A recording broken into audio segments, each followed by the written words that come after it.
we're meeting every single month now, and really just started this group. And the first session, we wanted to find out what the business owners usually struggle with, and what are some things that we should address as a group. And one of the things that kind of came up is it's always how do you create a consistency in your marketing?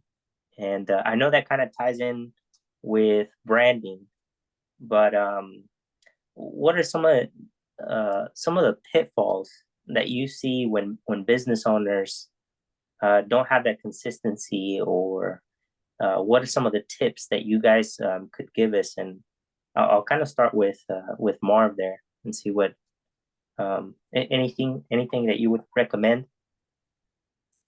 Yeah, so you really got to dial in what is that one thing you want to be known for.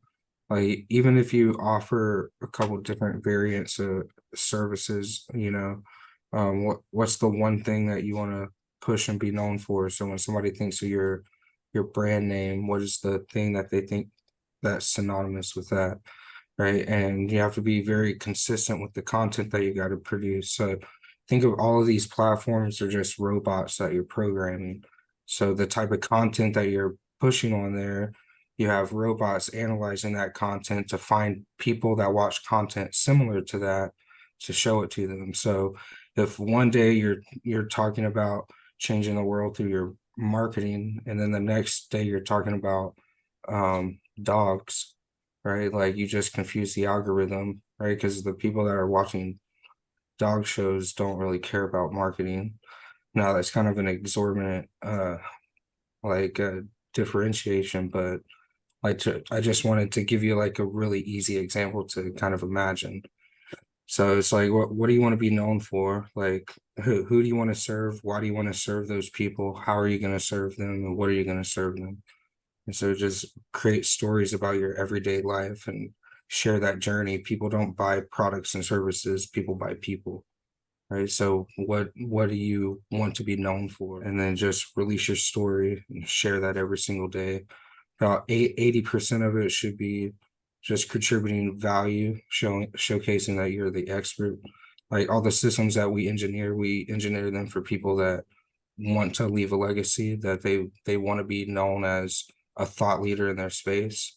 Obviously, if you don't want to be known for that, you're going to struggle wanting to do this, because it's like the passion's what's going to motivate you to be consistent, because this would be the hardest thing that you ever do, right? Like, being able to be consistent, going live every day, publish it, because you really should be publishing 5 to 7 times per day per platform, right? If Mhm. you really want to think of the algorithm as like a TV guide, right? Like, I can turn on my TV and look at the guide and know exactly when my favorite shows are going to come on. Well, the algorithm's trying to determine what type of content do you release, who should they be showing it to, and what time should they be plugging it into their feed.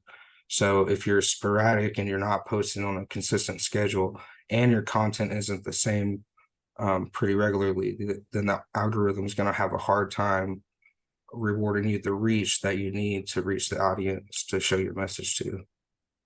I like that. And Chris, would you say, is that something that you've seen contractors in the space similarly do? Like, is that some of the challenges, or any Yeah. other thoughts? Yeah, and it's interesting because sometimes people do think that branding just has to do with, or brand identity just has to do with your logo and uniformity across the board, right? Sometimes, which it does to a certain extent, right? You have to make sure that your branding colors align all the way around. You know, the technical stuff, like got to make sure that the website font is the same as your logo font or similar, to not create confusion and have some uniformity. But back to what Marv was saying, and it's a great point, that people aren't necessarily looking to buy a service; they're looking to buy, I guess, in a way, what you have to offer, right? And sometimes that's a big part of your brand. Like you said, everything that you put across the board, whether it's the consistency in a specific niche or a specific product, is really what encompasses your brand. And the brand is a collective of everything, right? Your logo, your website, your social media content, the interactions that you have on a day-to-day basis with the networking, right? Your second or 10-second elevator speech. So what I've seen within the contractor space is that you'd be surprised that a lot of the contractors that are primarily Spanish speakers don't have a logo, don't have a website, don't have any consistency in branding, are six-figure companies, right? And it's sometimes not so much that it's the lack of branding that helped them get there, but it's that consistency and that expertise in their area that they're consistently pushing. Their brand is them, you know, going to these events, getting referrals, speaking and preaching about that service and the value of that service. So it goes hand in hand, and I agree 100% with everything that Marv said, because it is important for you to kind of have that consistency all across the board. That sounds good. Well, thank you guys. Joe, I know Joe hopped in a little while ago, and so I did want to thank Joe for making this connection with Marv. And then, Joe, did you want to do a quick introduction about some of the services that you do as well? And Yeah, sorry it was late. Thank y'all for having me. I'm glad Big Marv showed up. This guy is so valuable to my business and helping me. And, you know, along stuff that, you know, the strategies that he's spoke about, like that's pretty much kind of like our standard on what we're doing. My name is Joe D. Guerra with the One Local Multimedia. Pretty much what Big Marv does, we do the same. We focus on like the insurance niche. We do home services niches as well. We just more, my side is more on like branding, tracking, retargeting. Basically, we build out the systems, the funnels and everything, make sure to track everything. We run paid ads and stuff. And then of course, with the organic stuff going as well, that's where the tracking comes in. And then, you know, of course, capturing data for your business stuff to follow up and get those leads and stuff. That's basically what we're here to do. All right. Well, sounds good. Well, thank you, Joe, for that. So I know in our last session, another question that kind of came up is, as a business owner, sometimes let's say you start out doing all the social media marketing, but then you hire somebody and you want to teach them what you're doing. Is there anything that you guys would recommend that could kind of help that business owner make sure that they're saying what they're saying is the same thing that an employee's saying and another employee? So I'll kind of start with Marv, Big Marv. Is there anything that you would recommend, or any pitfalls that you've seen? Yeah, I made this mistake myself, like when I was hiring my team before I got my team dialed in. You know, I would hire people thinking like, oh, it's an assistant. I don't need to teach them how to run social media. They've run social media accounts for 5 years, right? I just give them access and expect them to do their job. When in reality, people need a set of instructions of what do I need to do, when do I need to do it. Like that's why we establish like publishing calendars for like when they should post on my social media. Okay. And so what I would recommend is like, even if you don't have a team, pretend like you have a team and operate like you have a team. So when it is time for you to have a team, you already have SOPs and how-to videos in place to where when they start their job, they can get to work immediately following it. Leverage tools to where you don't have to do everything. So if you get in the habit of only using the native app to do all your posting and scheduling, then you're gonna have to depend on these people to learn all these different platforms, to learn how to leverage tools to where you can just maybe go live from your device and then your team can download your live video and repurpose it with different tools. Use like Loom to record your screen. Like every time no matter what it is, sending a newsletter, sending an email, sending an invoice, like putting people through an event registration, no matter what it is, no matter how small and silly you think it is, record yourself doing everything. And then when you hire that assistant, the first job that you can give them is go through all these Loom videos and create SOPs out of it. There's SOP templates that you can get. And then you'll have a step-by-step guide to where every single person you hire into these different roles, because in reality, you're going to be having like 4 or 5 different roles. Like you're going to be doing video editing, you're going to do video shooting, you're going to be a social media manager, you're going to be managing your email list, you're going to be doing all your follow-up and messaging, right? So really, in the end of it, you're going to be hiring 4 or 5 different people to replace everything that you're doing to manage your social media and your CRM. And so it's just important to record yourself doing everything. So as you delegate, you'll already have these set instructions so they can get to work immediately, and it'll shorten the learning curve and let them get started and, be rock star employees out the gate. I like that. It was really good. And Chris, did you have anything to add to that, or kind of along the lines? Yeah, very similar to Marv. What we do, there's contractors that we help with their social media management aspects out of their business. A lot of them typically don't have the time to post. They're building houses, doing big projects, so the last thing that they want to focus on is posting on social media. So some of the processes that we kind of go through to ensure that we're kind of meeting that standard as far as their messaging and just kind of what they're wanting to put out there as far as content is we kind of go through a process of understanding what the value proposition is, right? It's extremely important. Most business owners should have that established or understand or even have an idea of what their value proposition is. If they don't, then I'd strongly encourage to really, really zone in on that, because that's really what you're going to pass down to a team if you have one, and ensuring that they understand, right? Identifying objectives, figuring out what the main goal of the content that you're putting out. If you want to remain just consistent and relevant, then maybe there's not a huge focus on crafting the most strategic call to action, right? Maybe you just want to make sure that you're out there because you have a consistent influx of clientele, or maybe you have clients on retainer, so you just kind of want to stay present and top of mind.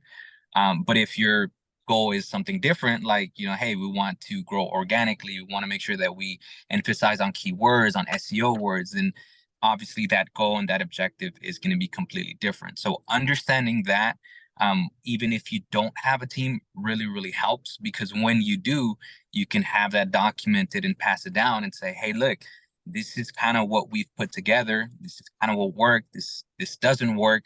And this is how we want to move forward with our social media marketing, or just organic social media content creation. I like that. And Joe, I know you may have some insight as well. I just wanted to take a chance to see if you had any other insights, or it kind of falls along what Chris and Big Marv were talking about. Yeah, basically just the Loom video recording. That's when I was told that was big for me, because like just doing simple stuff that I'm already doing already, it's nothing. Just stop, screen record what you're doing, and then just label it, and then boom, you already got it right there. You can even go as far as like creating a simple Word doc, and then having each video on that Word doc for your SOPs. That's very, very simple, easy to do. Just put it on there. So when somebody that you do bring on the team and stuff, you could just be like, hey, here's a doc, here's a link. If you need any help, go here first. And then if you have any questions after that, then just hit me up, and that saves a lot of time. That's awesome. Especially nowadays, I think it's more important to automate as much as you can. And so that's really good advice. Thank you, guys. The third question that was asked was establishing goals. I guess, you hire your first person, and you may know what your stats are online. You may not know what they are. And so you have to give this person a goal. Like, obviously they have to be achieving something. So what are some of the ways where you can establish that goal? And maybe how do you measure, your performance, or any tips on around that? And I'll start with, again, with Big Marv. So a lot of people, and I encourage big audacious goals, right? Okay. Like a big audacious goal is buying a city one day, and building an automated city. And so I can't really focus on that right now though, because that's going to take 100 million in capital. So it's like you got to reverse engineer your audacious goal down to what I call micro goals. Like, what can you achieve this month? What can you achieve this week?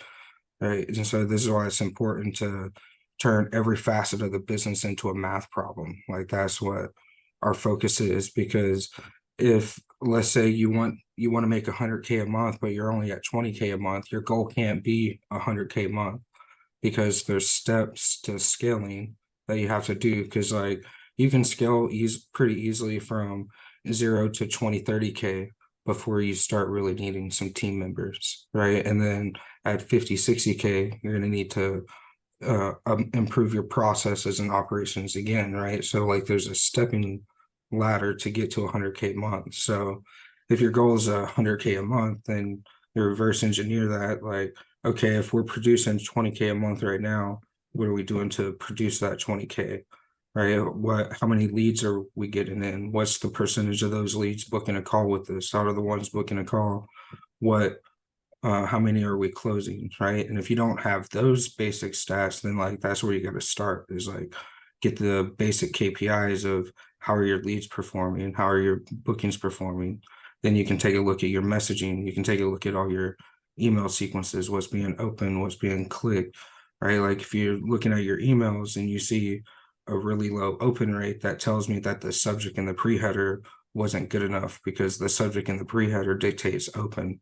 But if they didn't click through, that tells me that the subject in the pre-header was good enough to get them to open and read the email, but my call to action in the email wasn't strong enough or didn't resonate with them enough to make them click the link and go to the page. Right. So this is why like tracking and KPIs is important, because like you set your audacious goal, then you reverse engineer down to micro goals. So you know what leverage you have to turn in the business so you can generate XYZ. And maybe the goal isn't 100K a month. Maybe the goal is like you have a strong running team. Well, then you do research into like, okay, what's the micro goals that I need to implement to make the team run strong? Is that implementing SOPs? Is that implementing core values? Is that team exercises? Like, what is it going to take to build a strong team culture that you're after? So figure out whatever your audacious goal is and just reverse engineer it down to what can I do this week? Okay, what's my 30-day goal? What's my 60, my 90, my 6 month and 1 year goal? I like it. Well, sounds good. And same question, Chris. Anything you would like to add to that? Or any tips? And the question was, how do we set goals, and how do we measure the results, right? Yep. Anything around that? Mm-hmm. Yeah. So one of the things that I've noticed here with what we do with, for example, like with the chamber, the great thing is that analytics is built in a lot of these apps already, right? Before you probably, I mean, I guess it's still useful to use external third-party integrations to measure certain analytics, and important things like click-through rates and other things.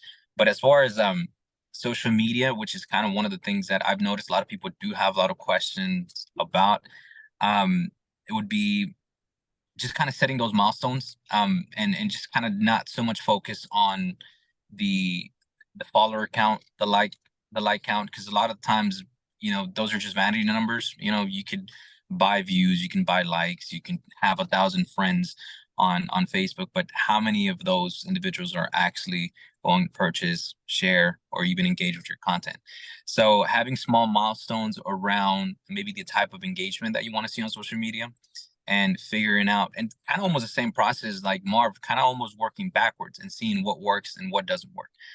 Zoning in, maybe you have to change your messaging. Maybe the 1,000 followers that you have on Facebook don't really care about your business. And it sounds kind of harsh, but that's the reality. Sometimes it happens. I mean, it happens to me. I have like 3,000 on Facebook, and maybe 1 or 2 people share. And it's just figuring out what works, what doesn't work. And maybe your friend group isn't the group that you want to share your service to. Maybe you have to add yourselves to different kind of groups in Facebook. We see these on Facebook. There's groups for realtors, group for DFW contractors. The list goes on and on with the amount of groups that you can get plugged in. So that's kind of my main thing as far as social media and figuring out what those milestones are. I think engagement should always be top priority in figuring out what action the client is taking or the prospect is taking online. And then as far as measuring, I would continue to use the analytics that social media platforms have to offer, unless there's external ones that you want to incorporate to kind of better measure the results. Yep, that makes sense.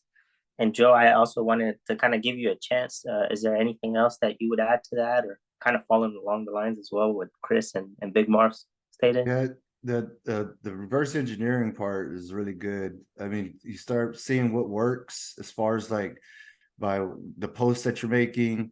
You start seeing like, okay, when I post like this, what's called, people tend to comment and then end up messaging me and stuff, or when I post in these groups, you know, what's called, I noticed that's when I start getting people to hit me up. You know, if I post like this many times a day, this is when I start seeing my DMs just start lighting up and stuff. And so when you start seeing what that does for you, you know, that's where you start like, okay, well, every time I post in this one group 5 times, I tend to get a lead. So let me just go ahead and start doing that every day then. And let me do it 10 times. So let me do it 20 times. Maybe that will get me 3 more leads, and keep posting the same stuff that you see that's already working. You know what I mean? Big Marv had mentioned before, you know, it's that 80-20 rule where, you know, it's really just about you because, you know, yes, they are trying to, you know, they are buying from you in the end. And what's called, so like that right there is, you know, what you're start watching what's getting people to like comment, to engage with you and stuff when you're doing that stuff.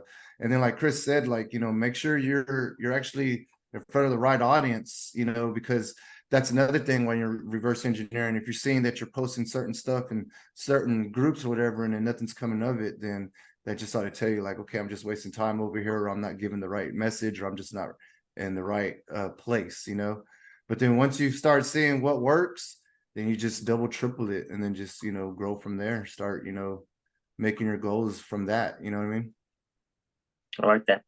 And I've definitely seen it. Our chamber, when we first started out, I mean, maybe 50 people would see the image, and it took a lot of experimenting to find out, you know, what worked for us, and I'm sure what works for us won't work for other people too. So a lot of it does come with figuring out who your target audience is. And so that kind of brings us a little bit more to the third question, and I know you guys kind of talked about it a little bit more, or in this previous question. But engagement is key, and a lot of business owners get discouraged when, you know, they post daily and they're not seeing people get engaged with their posts. Is there typically something that helps out with engagement? And if so, what are some of those things? And I'll start with Big Marv. Okay, so first, I know a lot of people get discouraged, but I think it's because a lot of people underestimate the amount of time it takes to like really program the algorithm, right? So you just got to think about the vast numbers that are on the platform, right? Like there's a billion people using Facebook every day, for example, right? So if you're posting once every other day or posting once a day, but it's at sporadic times during the day and you're not getting any engagement, and then maybe your message is changing, you know, because you're not posting with a strategy. Like Chris was saying, you have to know like, what is the message? What's the call to action that I'm trying to put out there, right? And you're only posting one time a day, then you're not going to get very much traffic, right? Because there's two things. There's the system, which is like, you know, your website, your funnels, your back end automations, whatever.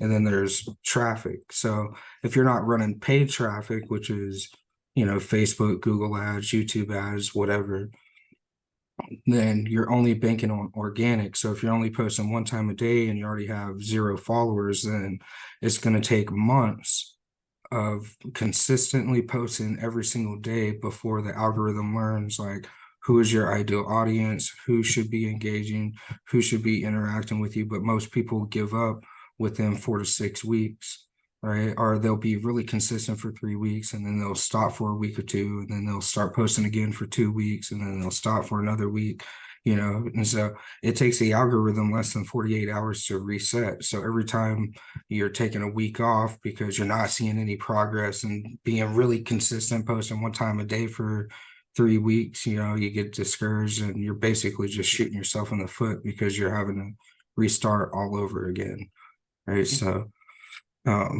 what I tell people to do is you want to start with one time a day, but that's really the bare minimum. And you really should be taking the same content and repurposing it to other platforms. You post a reel on Facebook, post it as a reel on Instagram, post it on TikTok, post it as a short on YouTube, right? You can repurpose the same piece of content across multiple platforms.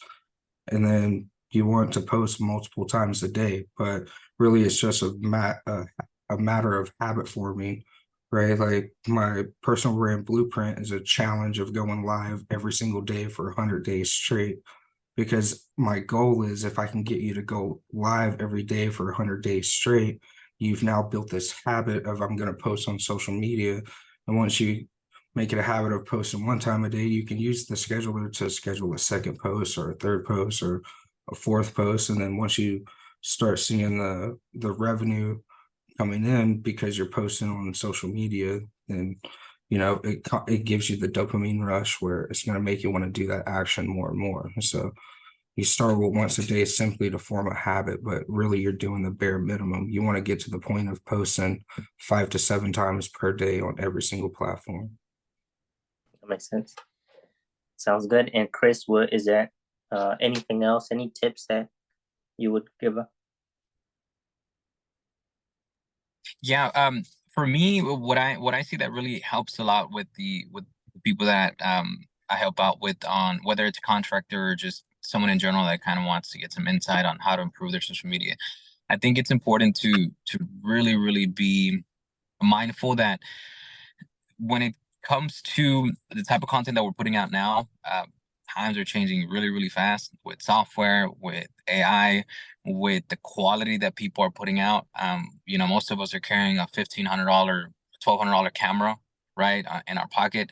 So being mindful that the type of content that we're putting out and the type of messaging within that content is going to help with that engagement 100 times, right? I mean, you can't compare putting out a boring video of, I'm a website designer, right? So there's a lot of boring stuff that people don't really care about, but if I were to make a video on maybe 3 tips on how to optimize your website to ensure maybe that clients stay longer, right? It kind of almost hooks you in a little bit. Well, you know what? I have a website and I don't really get a lot of sales. How can I increase that? Or what Marv does, right? A lot of, for example, like the funneling, right? What can I do to ensure that the prospect goes through from the beginning of the funnel all the way to signing up for my services? So figuring out what works and what type of value you have or you're putting into this content is really going to increase your engagement. That's kind of my biggest take on it. And it's just like a simple thing to do, but you'd be surprised. It's really a trial and error. Sometimes I put out content that's kind of interesting to me, but it's boring to people, and I've gotten a few people to unfollow me. But it just makes me realize that, hey, man, maybe the messaging was off. Maybe I'm annoying people with the type of content that I put out, but it's the consistency. And I see social media posting for anybody that's a business owner is you're the brand. You're simply just reminding people that they need you. And oftentimes we're busy people. We forget that we need to look for a quote for an insurance company, right? It's been on our mind for the past 30 days, but we've been so overwhelmed. But you know what? My aunt who owns an insurance company posted a video this morning and I saw it. Now I'm going to reach out to her to get a quote. So that's kind of the purpose of having engaging and insightful content, just to kind of remind people and just nudge them in the right direction. So that's my best tip. All right. And Joe, anything that you would add to that? Yeah, for engagement, what I recommend as well is like another way to get people, I guess, to engage with you. Of course, give those value type, videos or posts and everything. Something that's going to help, your audience and stuff. Like Chris was saying, something with how to optimize for your website type thing. What's also good to add is like what I've done in the past and learned is that like I'll go into groups and just search problems that I already know, and then be like, how to run Facebook ads with the funnel, and it'd be a funnel group. And then you'll see people that posted in the group, asking these questions about how do I run ads or how do I set up this, whatever. And I'll just go into the comments and just start giving the answers and just be like, hey, this is what you should do. If you want to message me anytime, just DM me if you want to chat, and learn more or whatever. And I noticed that helps me as well, because what I'll do is I'll do the post, a regular organic post. I'll put a reel also, and then, do a story. And then right after that, just go into my private groups that I'm in and literally just start liking, commenting, engaging in the groups, and then finding stuff that I can provide value by searching certain people's posts and then adding that. And that I notice always puts, for one, when you're in a group and it's an old post, it puts it right back in the front, and then it puts you back up there. And then everybody sees the answer that you give, and then more people are watching. Another thing is don't get too discouraged if you don't see anything, because you're constantly posting. Because there's been so many times where like nobody commented, they didn't like or anything. Then all of a sudden I got a DM saying, "Hey, I've been watching your stuff.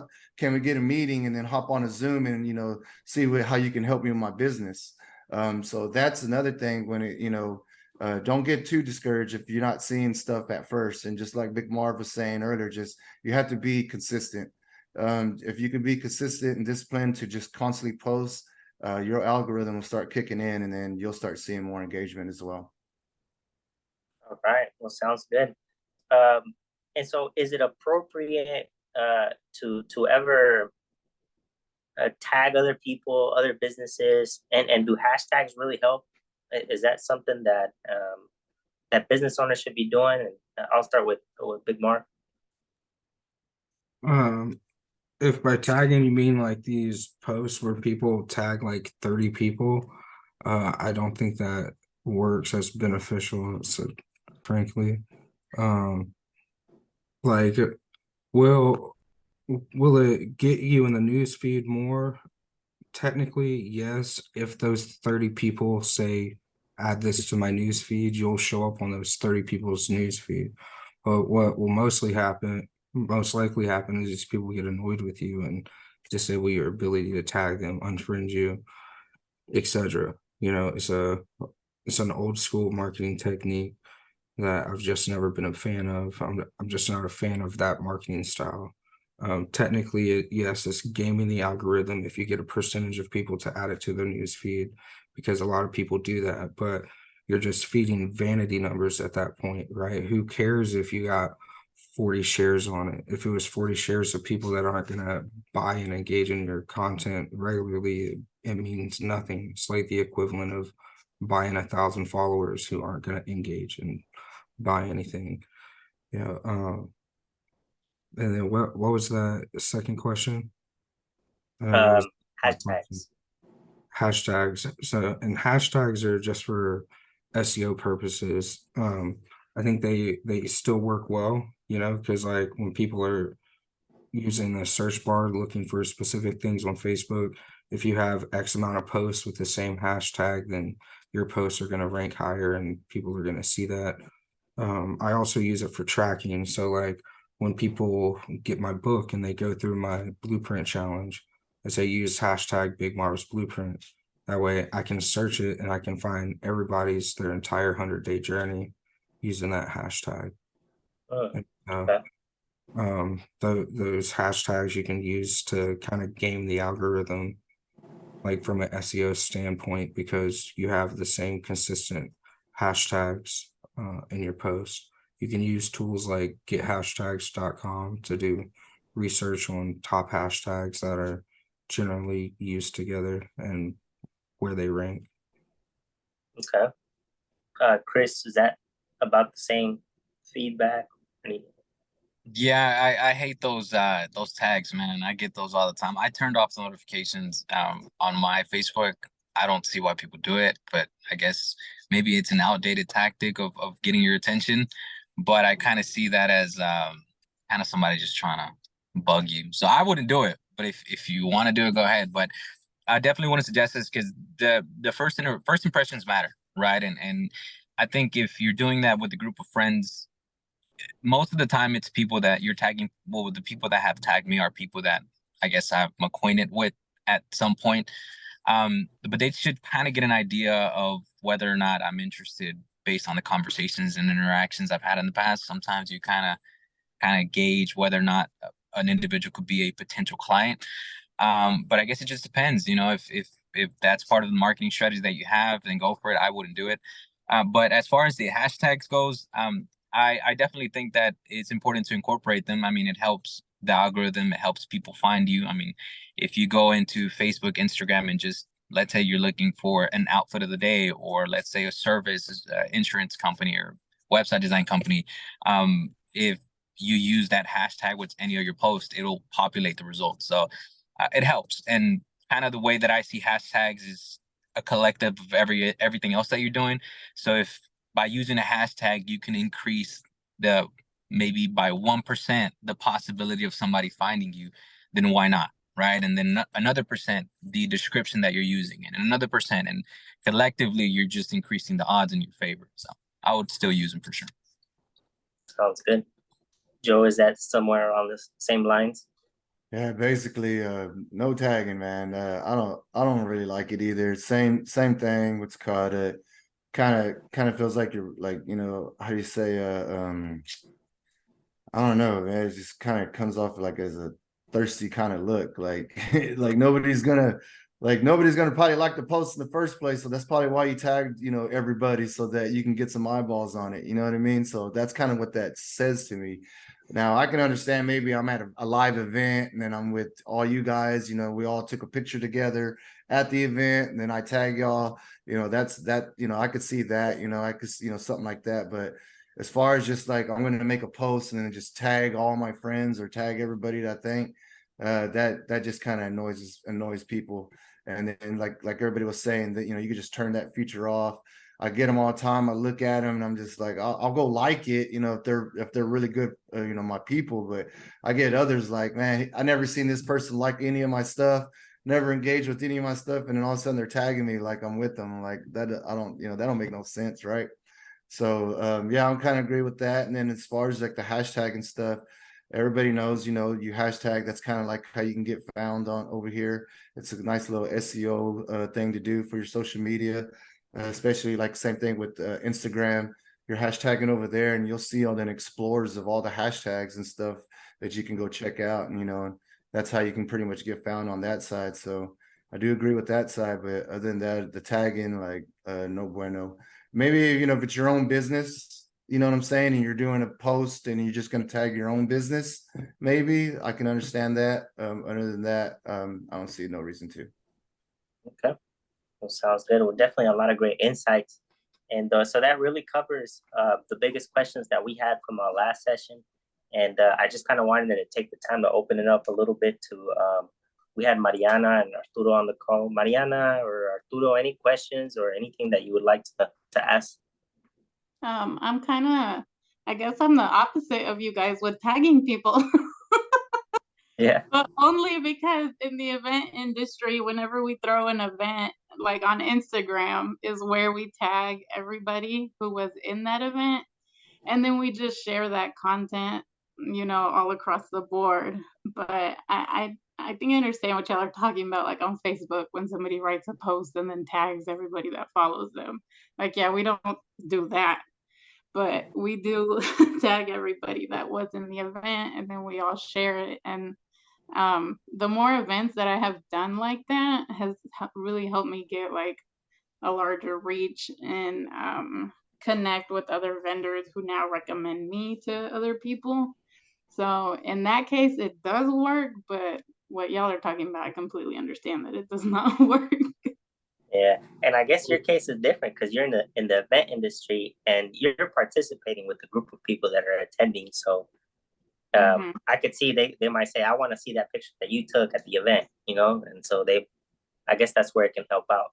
But on the flip side, I have seen it where people, they, I don't know, they're trying to get a sponsorship or something. They tag us. I get tagged a lot for stuff like that. And so I'm like, I'm probably not gonna pay attention to it unless you send me an email. But yeah, I don't pay attention to those either. No, I guess it just depends on the content and the industry you're in. Because like ours, I make like certain stories, and then the people will tell me like tag me in that story so I can share it to mine. It's just little things like that. Yeah, for me, I think that's not the type of tagging that I was referring to, because yeah, that's definitely important. I was talking about the one Gilberto was talking about, where you randomly have somebody just tag you out of nowhere. You haven't seen them in like 10 years, and they're like, "Hey, buy my product," and you're just like, "Whoa, hi, how you been?" At least, But no, for sure, tagging companies, friends, and clients that ask you to, for sure, 100%.